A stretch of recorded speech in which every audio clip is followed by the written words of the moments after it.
오후 7시 40분경 총성이 울렸다. 김재규가 방아쇠를 당겼다.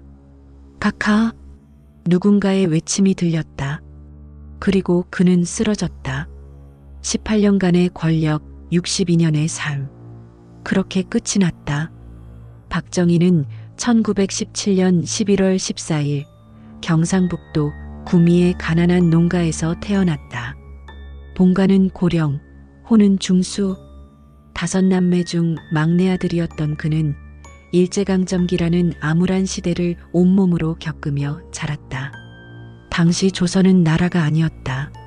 조선인들은 식민지 백성이었고 학교에서는 일본어로 말해야 했다.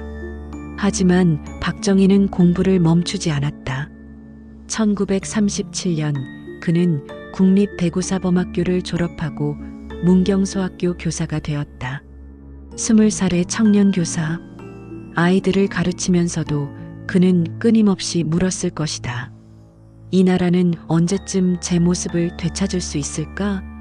그리고 여기 많은 사람들이 모르는 그의 인생의 반전이 있다. 박정희는 1942년 만주군관학교에 입교했고 1944년에는 일본 육군사관학교를 졸업했다. 당시 그는 군인이 되는 것이 조국의 힘을 기르는 길이라 믿었을지도 모른다. 하지만 훗날 이것은 친일 군경력이라는 뼈아픈 비판의 근거가 되었다. 살아남기 위한 선택이었을까? 아니면 출세를 위한 선택이었을까? 역사는 항상 단순하지 않다. 1945년 8월 15일 해방이 왔다. 박정희는 새로 태어난 대한민국의 군인으로 다시 시작했다. 한국 전쟁을 거치며 그는 빠르게 승진했다. 준장, 소장, 국방과 정보의 중심에 섰다. 그는 이 격변의 시대 속에서 깨어났다. 그리고 그의 진짜 이야기는 이제 시작이었다. 1960년 4.19 혁명으로 이승만 정권이 무너졌다. 하지만 뒤이은 장면 정권은 혼란스러웠다. 경제는 무너지고 정치는 갈팡질팡했다. 박정희는 군에서 이 모든 것을 지켜보며 답답함을 느꼈다. 이대로는 안 된다. 누군가는 나서야 한다. 1961년 5월 16일 새벽 박정희는 일부 군 장교들과 함께 움직였다. 쿠데타였다. 총성 없는 정변이었지만 민주주의에 대한 폭력이기도 했다. 그들은 국가재건 최고회의를 설치하고 박정희는 의장이 되었다. 박정희는 말했다. 우리는 혁명을 완수하고 새로운 나라를 만들 것이다. 정치적 자주, 경제적 자립, 사회적 안정. 하지만 솔직히 말하자면 그때 그는 두려워했을지도 모른다. 이것이 진짜 나라를 위한 길인가 아니면 자신의 야심일 뿐인가? 1963년 박정희는 군복을 벗고 민간인이 되어 대통령 선거에 출마했다. 그리고 제5대 대통령으로 당선되었다. 득표율 46.6%. 간발의 차이였다. 여기에 대중이 잘 모르는 반전이 있다. 박정희는 민주주의의 회복을 약속했지만 실제로는 군사정권의 연장이었다. 많은 사람들이 그를 근대화의 영웅으로 기억하지만 동시에 민주주의를 짓밟은 쿠데타의 주역으로도 기억한다. 박정희는 권력의 문턱에 섰다. 그 무게는 생각보다 훨씬 무거웠다. 1964년 대한민국은 수출 1억 달러를 돌파했다. 박정희는 그날 연설하며 눈물을 흘렸다고 한다. 우리도 할 수 있다. 우리도 잘 살 수 있다. 박정희는 경제개발 5개년 계획을 세웠다. 수출 주도형 산업화, 중공업 육성, 1968년 경부고속도로 건설을 시작했다. 불가능하다는 말이 많았다. 돈도 없고 기술도 없다고 했다. 하지만 박정희는 밀어붙였다. 하다 보면 된다. 해보기도 전에 포기하면 영원히 못한다. 1970년대 포항제철이 세워졌다. 현대조선소가 만들어졌다. 새마을 운동으로 농촌이 변했다. 초가지붕이 슬레이트로 바뀌었다. 1977년 수출 100억 달러 달성. 13년 만에 100배 성장. 세계가 놀랐다. 한강의 기적이라고 불렀다. 하지만 여기에도 반전이 있다. 초기 계획은 너무 야심적이었고 실적은 기대에 미치지 못했다. 자본도 부족하고 기반도 약했다. 무리한 차입으로 외채가 쌓였다. 더 아픈 진실은 이 모든 성장 뒤에는 희생이 있었다는 것이다. 저임금 노동자들의 땀과 눈물, 강제 철거당한 도시 빈민들, 정경유착으로 비대해진 재벌들. 역사학자들은 때때로 질문한다. 박정희는 속도만 추구한 것은 아니었을까? 사람보다 숫자를 먼저 본 것은 아니었을까? 1972년 10월 17일 박정희는 전국에 비상계엄령을 선포했다. 헌법을 정지하고 국회를 해산했다. 그리고 새로운 헌법, 유신헌법을 만들었다. 통일을 위해서는 강력한 리더십이 필요하다. 북한의 위협 앞에서 우리는 단결해야 한다. 유신헌법은 박정희를 사실상 영구 집권하게 만들었다. 대통령을 국민이 직접 뽑지 않았다. 통일주체국민회의라는 간접선거 기구가 그를 선출했다. 임기 제한도 없었다. 하지만 저항도 거셌다. 대학생들이 거리로 나왔다.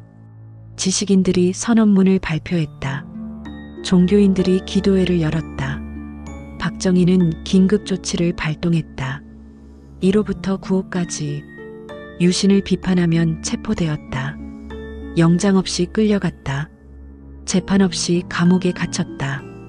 김대중 납치 사건, 민청학년 사건, 인혁당 사건, 수많은 사람들이 고문당하고 죽어갔다. 여기에 대중이 잘 모르는 반전이 있다. 많은 국민들이 박정희를 경제 대통령으로 기억하지만 이 시기는 민주주의가 완전히 후퇴한 암흑기였다. 후대의 평가는 이렇다. 박정희는 나라를 세우는 데 집중했다. 경제 수치는 올라갔다. 하지만 그 과정에서 자유라는 가치는 희생되었다. 그는 때때로 두려웠을지도 모른다. 자신이 괴물이 되어가는 것은 아닌가? 1965년 박정희는 일본과 국교를 정상화했다. 한일협정, 일본으로부터 무상 3억 달러, 유상 2억 달러를 받았다. 이 돈으로 경제 개발을 추진했다. 하지만 국민들은 분노했다. 대일 굴욕 외교다. 친일파가 또 일본에 굴종한다. 평화선이 폐지되고 어업권이 축소되었다. 어민들이 울부짖었다. 박정희는 그들을 설득했다. 지금은 참아야 한다. 이 돈으로 우리가 강해지면 그때는 다를 것이다. 맞는 말이었을까? 아니면 변명이었을까? 또 다른 그늘이 있다. 정경유착. 박정희는 경제 개발을 위해 특정 기업들을 선택하고 집중 지원했다. 은행 대출, 특혜, 면허. 그 대가로 정치 자금을 받았다. 이것이 한국 재벌 체제의 시작이었다. 삼성, 현대, 대우. 이들은 국가와 함께 성장했다. 하지만 동시에 공정한 경쟁은 사라졌다. 부의 집중이 심화되었다. 사람들은 박정희가 검소했다고 말한다. 실제로 그는 소박한 식사를 했고 낡은 옷을 입었다. 하지만 권력 중심부에서 누린 특권들도 있었다. 비자금, 측근들의 부정부패. 1964년 박정희는 베트남에 군대를 파병했다. 미국의 요청이었다. 대가로 한국은 경제적 지원을 받았다. 하지만 한국의 젊은이들은 타국의 전쟁터에서 피를 흘렸다. 역사는 이렇게 기록한다. 선택의 여유가 적었다. 빨리 나라를 세워야 했다. 하지만 그 과정에서 보지 못한 그늘들이 있었다. 1979년 10월 26일. 그날 저녁 박정희는 궁정동 안가에서 만찬을 하고 있었다.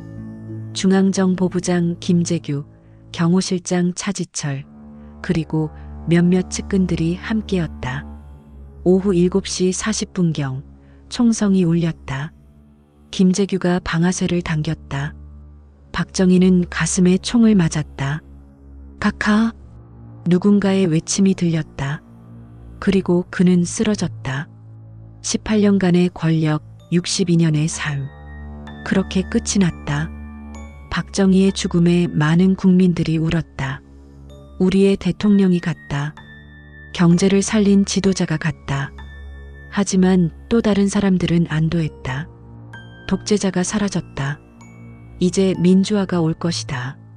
박정희는 한강의 기적을 만들었다.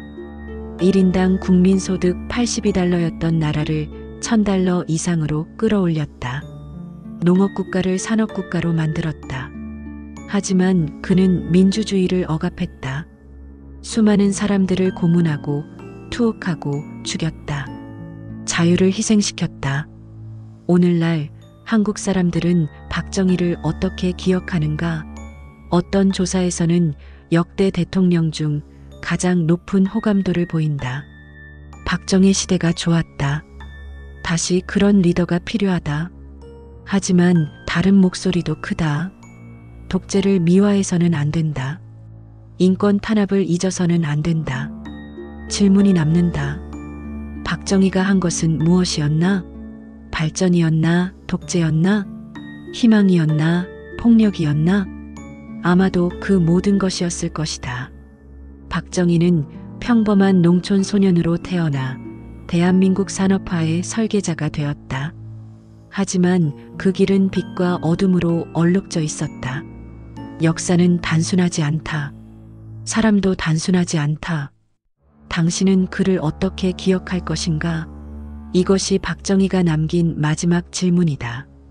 박정희 1917년부터 1979년 대한민국 제5대부터 9대 대통령 재임 기간 1963년부터 1979년까지 역사는 계속된다. 평가도 계속된다.